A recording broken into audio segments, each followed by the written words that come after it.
Welcome to yet another exciting episode of the interview from CAF's Chililabongwe Arts Foundation. Today particularly, we are discussing very vital and very important topics that concerns the well-being of the individual, the youths especially here in Chililabongwe as well as Zambia. With me on this interview is one individual that goes without introduction in Chililabongwe. He's worked with the youths for so long. Allow me to welcome our guest on this interview, Mr. John Bwembe. Mr. John Bwembe, welcome to the interview. Thank you very much, Mr. Robert. And how are you? Okay.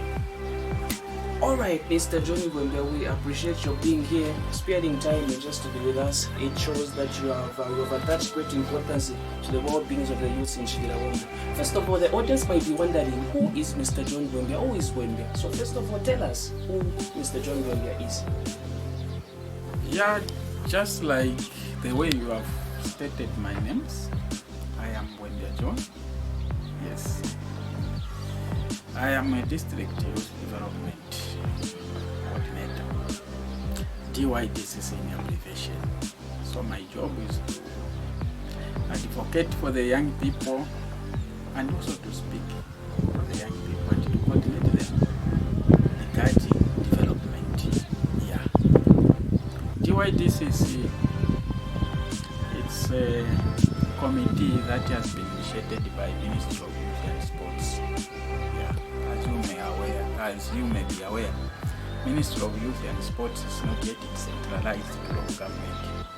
It is still at the central government.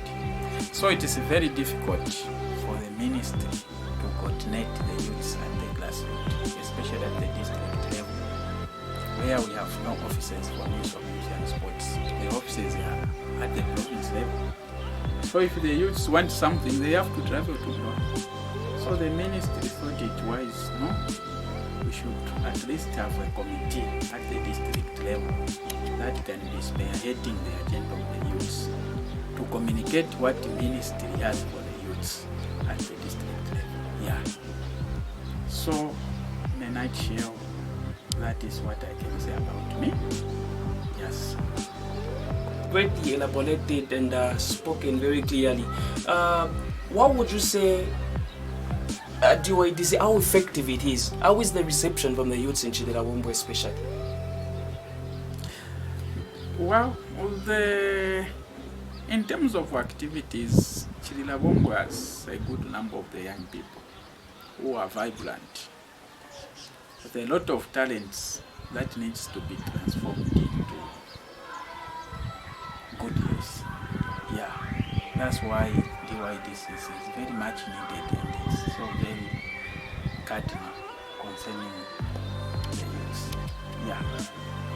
So DYDCC at the moment has recorded a good number of achievements so far that we have done for the young people of Chililabongwe. A lot of young people has formed youth group. Yes, cooperatives, civil society organization, such. Yeah. And through the National Youth Development Council, I can confirm to you that about 122 youth groups has been registered since January this year. Some they are at the initial registration, they are yet to receive their certificates, but they are on the way to make sure that they get registered with the National Development Council. Yeah. Great. So the participation is there. Well, it's very overwhelming. Now, exactly. The issue at hand, the bone of contention, it's 2021 and obviously the country is running rampant. Elections are around the corner. 12th August 2021, Zambia goes to the poll where citizens will be given a chance to choose leaders to represent them. So 2021 general election, what would you say is your take? How ready are we as a country for this particular election, 2021? Yes, as a country, we are very much ready. We are in the buffalo stance. Yes, the parliament has already been dissolved. The campaigns has already been commenced, and the people are campaigning. They are going door to door campaign, avoid gatherings due to what has come, and everyone knows in Zambia. Yeah, the Ministry of Health has given us the guidelines to follow, whereby now they are discouraging the rallies where people are gathering. Yes, they are avoiding such. That's why they have said politicians, political parties will be allowed to campaign to the citizen freely, but door-to-door campaign. This will help people to go and introduce themselves to the people, and this will be more effective than even public rallies. Because people will be going, the candidates will be going door to door to introduce themselves to the community, and the community will be able to hear from each candidate who will visit them, and they will be able to analyze them, which one they should go for. Yeah.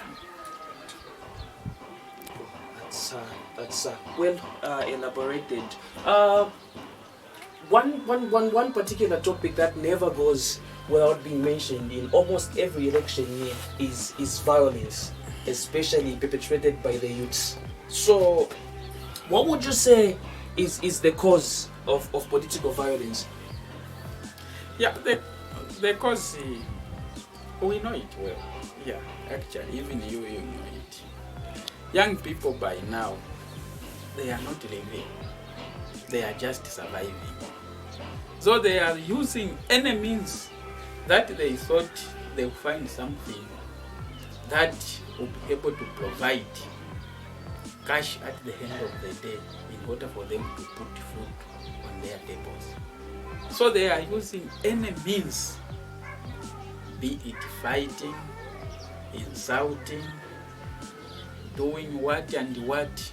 But the blame is not on youths. I can blame the so-called these old people that are using them, because they have failed to provide what is needed for the young people. They have turned them into beggars so that they can instruct them to do whatever they wish them to do, so that they give them money or food. Yes, that is a very big mistake that they are making. If youths have something to do, no one can come and use them for violence. They will refuse it on their own. But they know that once I refuse, I don't go and do this. And the only option is to accept. That's why we need young people to come on board and claim what belongs to them. The opportunity has come. A good number of young people has been adopted to contest in different positions: councillorship, mayorship, and MPs position. We need to support the young people to take over those positions from the old people, because they are hot, and they should start thinking of how they will be surviving at the farm, how they should prepare themselves to wait for the death and the resurrection, where they will be, while young people are there in the community waiting for the better town, to ensure that even in generation to come, they will come and see that at least we had people. Yeah. Well, there's one thing, in fact, we can relate it down to the Bible, where we've been given the power of free will.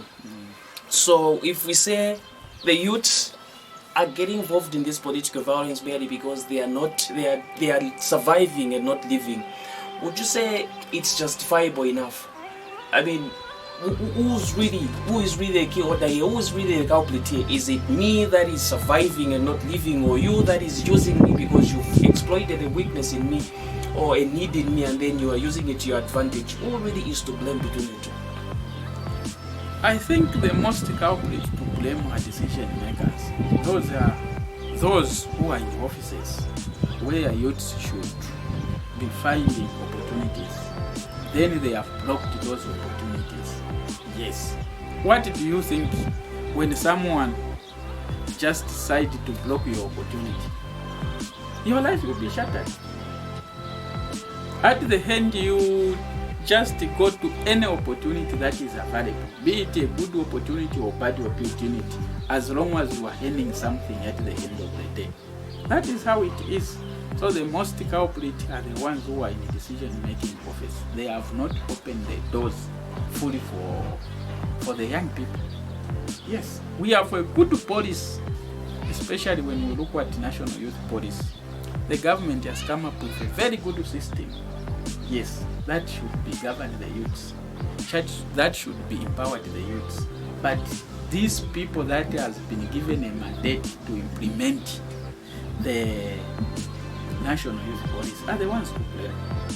Yes, them they are in their offices with good to shan whatever they can do. No matter where people usuma they are taking the links what they are forgetting about the agenda of the youth. Yes, I don't know even what they will review.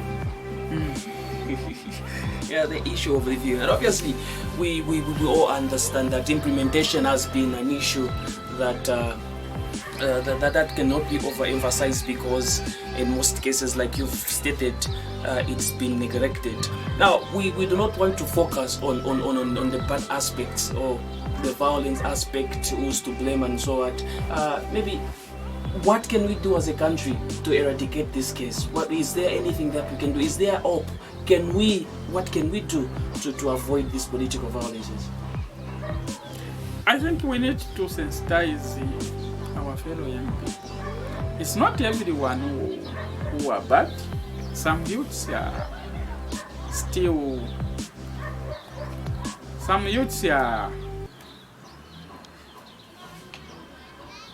can't be forced to go into such. They can be forced by circumstance, but there are some who are able to control themselves. If we can give opportunities to the young people, if at all the decision-making offices can cut and accommodate the young people, this issue of violence and the other things related to such can be avoided. Yes, what we need is to hand over leadership to the young people. Yeah. Okay, well said. Leadership needs to be handed over to the youth so that they take the mantle and obviously implement what they can implement.